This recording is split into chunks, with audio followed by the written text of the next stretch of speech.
ಓಂ ಶ್ರೀ ಗುರುಭ್ಯೋ ನಮಃ. ಶ್ರೀಮದ್ಭಗವದ್ಗೀತಾ 6ನೇ ಅಧ್ಯಾಯ 37ನೆಯ ಶ್ಲೋಕ. ಅರ್ಜುನ ಉವಾಚ ಅಯತಿ ಶ್ರದ್ಧಯೋಪೇತೋ ಯೋಗಚಲಿತಮಾನಸಃ ಅಪ್ರಾಪ್ಯ ಯೋಗ ಸಂಸಿದ್ಧಿಂ ಕಾಂ ಗತಿಂ Krishna ಗಚ್ಚತಿ.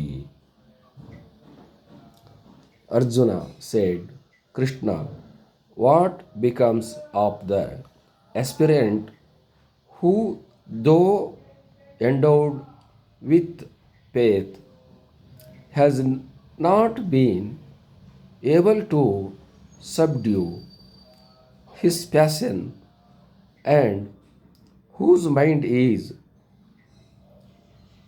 therefore diverted from yoga at the time of death, and who thus fail to reach perfection in yoga, God realization. ಅರ್ಜುನನ ಪ್ರಶ್ನೆ, ಯೋಗ ಮಾಡಬೇಕಾದಾಗ ಮಧ್ಯದಲ್ಲಿ ಪ್ರಾಣ ಹೋದರೆ ಅವನ ಗತಿ ಏನಾಗುತ್ತದೆ, ಅದನ್ನು ನನಗೆ ಹೇಳಿ ಅಂತ ಕೇಳಿರುವಂಥದ್ದು.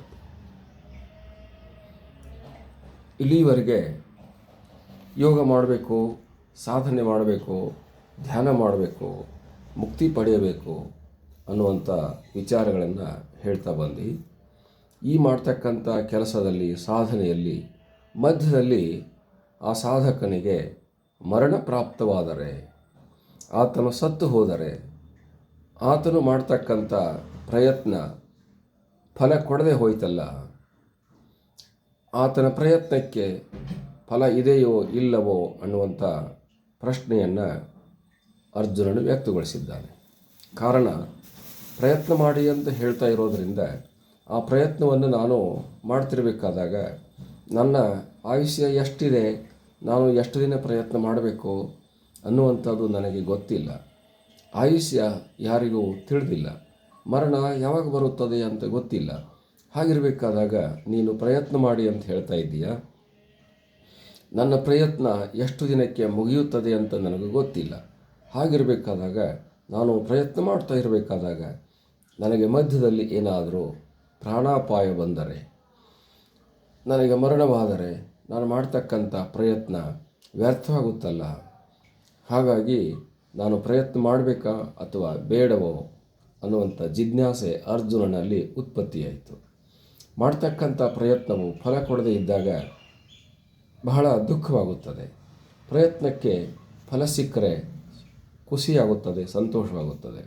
ಹಾಗಿರಬೇಕಾದಾಗ ಪ್ರಯತ್ನ ಮಾಡಬೇಕು ನಿಜ, ಆ ಪ್ರಯತ್ನ ಪೂರ್ಣಗೊಳ್ಳದೆ ಹೋದರೆ, ಯಶಸ್ವಿಯಾಗದೆ ಹೋದರೆ ಮಾಡಿರ್ತಕ್ಕಂಥ ಈ ಪ್ರಯತ್ನವು ನಷ್ಟವಾಗುತ್ತದೆಯಲ್ಲ ಅಂತ ಅರ್ಜುನನಿಗೆ ಕಂಡುಬರುತ್ತದೆ, ಸಂಶಯವೂ ಬರುತ್ತದೆ.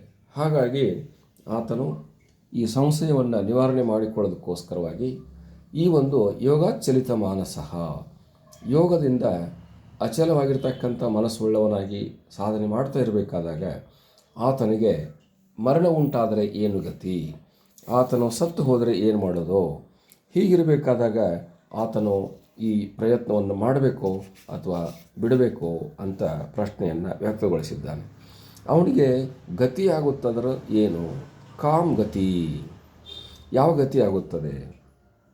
ಗತಿ ಅಂತಂದರೆ ಯಾವುದು ಲೋಕ ಪ್ರಾಪ್ತಿಯಾಗುತ್ತದೆಯೋ, ಮುಕ್ತಿ ಪ್ರಾಪ್ತಿಯಾಗುತ್ತದೆಯೋ, ಅಥವಾ ಮರಳಿ ಜನ್ಮ ಪ್ರಾಪ್ತವಾಗುತ್ತದೆಯೋ, ಅಥವಾ ಅವನು ಜನ್ಮ ಪಡಿತಾನೆ ಅಂತಂದರೆ ಯಾವ ಜನ್ಮ ಪಡಿತಾನೆ, ಅವನಿಗೆ ಲೋಕ ಪ್ರಾಪ್ತವಾಗುತ್ತದೆ ಅಂತಂದರೆ ಯಾವ ಲೋಕ ಪ್ರಾಪ್ತವಾಗುತ್ತದೆ, ಆತನು ಪ್ರಾಣ ಹೋದ ಮೇಲೆ ಎಲ್ಲಿಗೆ ಹೋಗ್ತಾನೆ, ಈ ರೀತಿಯಾಗಿರ್ತಕ್ಕಂತಹ ಪ್ರಶ್ನೆಗಳು ಅರ್ಜುನನಲ್ಲಿ ಸಹಜವಾಗಿ ಉದ್ಭವ ಆಗಿದ್ದಾವೆ. ಆ ಪ್ರಶ್ನೆಗಳನ್ನು ಮುಂದಿಟ್ಟುಕೊಂಡು ಅರ್ಜುನನು ಕೃಷ್ಣನನ್ನು ಈ ರೀತಿಯಾಗಿ ಕೇಳ್ತಿದ್ದಾನೆ. ಅರ್ಜುನನ ಪ್ರಶ್ನೆ ಅನ್ನುವಂಥದ್ದು ಸಹಜವಾಗಿ ಎಲ್ಲರಿಗೂ ಬರುವಂಥದ್ದಾಗಿದೆ. ಕಾರಣ ಏನಂತಂದರೆ, ಯೋಗ ಸಿದ್ಧಿ ಅನ್ನುವಂಥದ್ದು ಒಂದು ದಿನಕ್ಕೆ 2 ದಿನಕ್ಕೆ ಆಗುವಂಥದ್ದಲ್ಲ. ಈಗ ಆರಂಭ ಮಾಡಿದರೆ ಇವತ್ತು ಮುಗಿಯುತ್ತದೆ ಅಂತ ಹೇಳೋಕ್ಕೆ ಬರೋದಿಲ್ಲ ಯಾರಿಗೂ. ಹಾಗಾಗಿ ನಮ್ಮ ಮಾನಸಿಕವಾಗಿರ್ತಕ್ಕಂಥ ಬಲ, ಬೌದ್ಧಿಕವಾಗಿರ್ತಕ್ಕಂಥ ಬಲ ಯಾವ ರೀತಿಯಾಗಿರುತ್ತದೆ ಅದರ ಮೇಲೆ ಅವಲಂಬನೆಯಾಗಿರುತ್ತದೆ. ಯಾರಿಗೂ ತಮ್ಮ ಶಕ್ತಿ ಬಲಗಳು ಗೊತ್ತಾಗಿಲ್ಲ ಮತ್ತು ಎಲ್ಲಿಗೆ ಇದು ಮುಗಿಯುತ್ತದೆ ಅಂತ ಗೊತ್ತಾಗಿಲ್ಲ. ಯಾವಾಗ ಆತ್ಮ ಸಾಕ್ಷಾತ್ಕಾರವಾಗುತ್ತದೆ ಅನ್ನೋದು ಗೊತ್ತಾಗಿಲ್ಲ. ಹಾಗಿರಬೇಕಾದಾಗ ಎಷ್ಟು ದಿನ ಮಾಡ್ಕೊತ ಹೋಗೋದು? ಹಾಗೇ ಜಗತ್ತಿರುವವರೆಗೆ ಮಾಡ್ಕೊತ ಹೋಗೋದಾ? ಜನ್ಮ ಇರುವವರೆಗೆ ಮಾಡಿಕೊತನೇ ಹೋಗೋದಾ? ಹಾಗಾಗಿ ಇದಕ್ಕೆ ಏನಾದರೂ ಕೊನೆ ಇದೆಯೋ ಇಲ್ಲವೋ ಅಂತ ಪ್ರಶ್ನೆ ಮಾಡಿದ್ದಾನೆ. ಇದಕ್ಕೆ ಉತ್ತರವನ್ನು ಮುಂದೆ ಭಗವಂತ ಹೇಳ್ತಾನೆ. ಹರಿ ಓಂ ತತ್ಸತ್.